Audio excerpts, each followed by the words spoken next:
Hey everybody, it's your girl Tanya. Thank you for tuning in to another chapter of Books and Brown Liquor.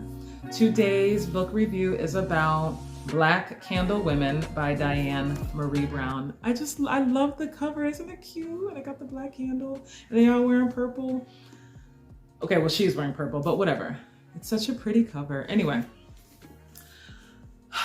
Black Candle Women. In a nutshell, this is Practical Magic meets Eve's Bayou. Okay? Now, if you enjoyed those two movies, I don't think Eve's Bayou was a book. I don't know, but I know Practical Magic is a book by Alice Hoffman. If you enjoyed Practical Magic, you would very much enjoy Black Candle Women. So, I see a lot of mixed reviews about this book. Some people be like, it was so good, I enjoyed it. Okay, so those are people that probably liked Practical Magic. Excuse me. And then I hear some people say, it was okay. It was all right. So I understand both because this book doesn't have like any like earth-shattering plot twists, but what worked for me is the characters and like the family dynamics. That worked for me. These people were interesting and then they were very relatable. So we have 3 generations of the Montrose women living in one house. The story is told from 4 different perspectives: Augusta, Victoria, Willow, and Nikki. Now, Augusta is Nana, that's grandma. And Augusta's narrative is told in present, but then it goes back to 1950s Louisiana. So hold on, let me back up. This story is basically about the Montrose women. There is a curse on their family where every generation of women in their family, if they fall in love, the object of their desire will die. That is the curse that has been on this family since the 1950s. So, going back to Augusta, the grandmother, the matriarch of the family, her narrative, it goes it's like present tense, but it goes into the past.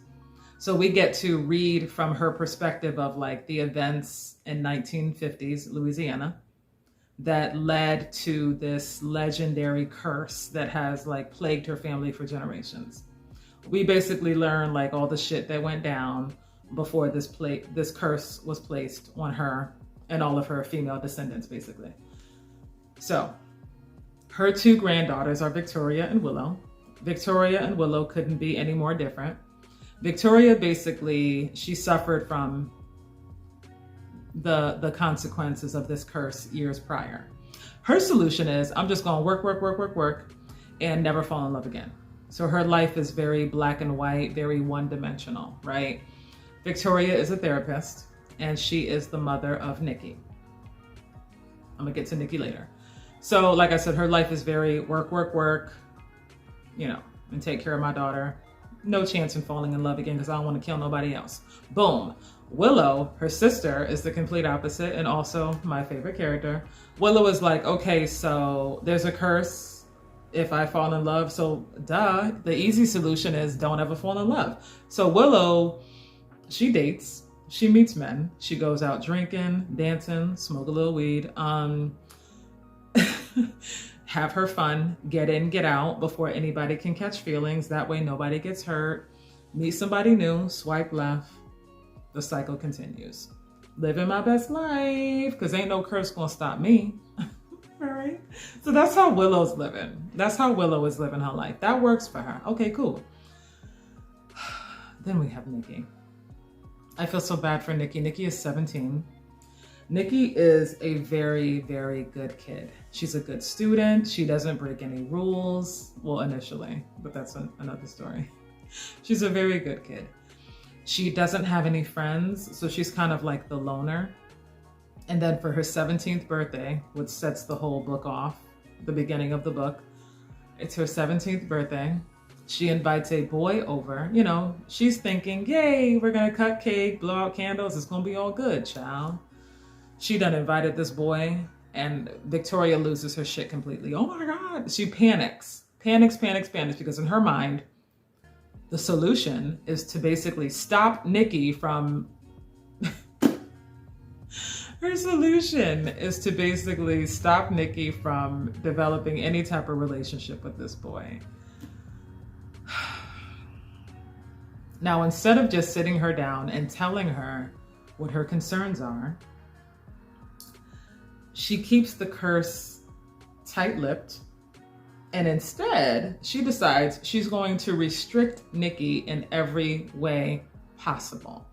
No, you can't date him. No, you can't leave the house. No, you can't do this. No, you can't do that. You can't go there. You can't go there. You can't go anywhere. Now, obviously, this poor girl feels like she's in prison. And when you restrict kids, what do? Right? What do? It's a recipe for disaster. When you are too restrictive on teenagers, and I know because I have some, they rebel. They sneak and do shit behind your back. That's what they do. So your restrictions don't mean shit. They're just gonna find another way to do what they want to do. Okay? So Nikki got like this whole secret life going on. This poor child. I mean, like some of the chapters read like she's sneaking out of prison. It's ridiculous. She punishes her for every freaking thing. And reading that was so frustrating to me because, mind you, Victoria is a therapist. She works with clients and has conversations with them, helping them work out their lives. But you won't even have a conversation with your own daughter about anything. You just keep restricting. So basically, Victoria is the therapist who needs therapy, in a nutshell. I'm like, bitch, what you do? I'm just saying, I felt so bad for this girl. She's such a good kid. And we punish her because we don't want her, you know, like killing nobody. So that was frustrating. That was really frustrating to read. However, I enjoyed reading it though. So again, I enjoyed this book because even though all the characters were not my favorite, I enjoyed their interaction with each other. I enjoyed the family dynamics. I loved, I like when like family members are close, and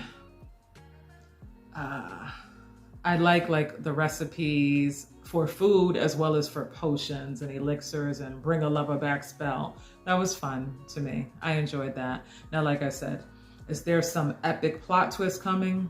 Not really. Is there like an earth-shattering revelation at the end? Not really. But I think the characters and the interactions and the dynamics between them, that's what did it for me. So for me, it was more about the characters, not necessarily the plot. That's what I liked. So like, if you think about movies like Practical Magic, was it an earth-shattering, right home to mom movie? Not really. But was it fun to watch? Yeah, it was fun. So I had fun with this. I didn't go in expecting a whole lot, and I guess that's why I'm cool with it. I enjoyed it. But I get why other people would say they wanted more. I get that. But for me, it was solid. It was definitely solid. I will say that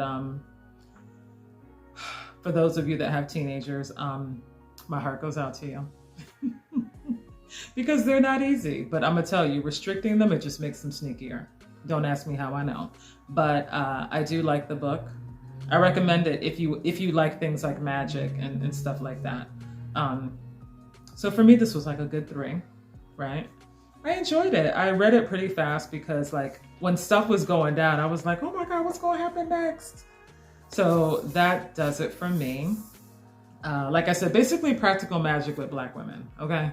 So anyway, 3 stars. I enjoyed this. Thank you for watching as always, and I wish you good reading. Bye.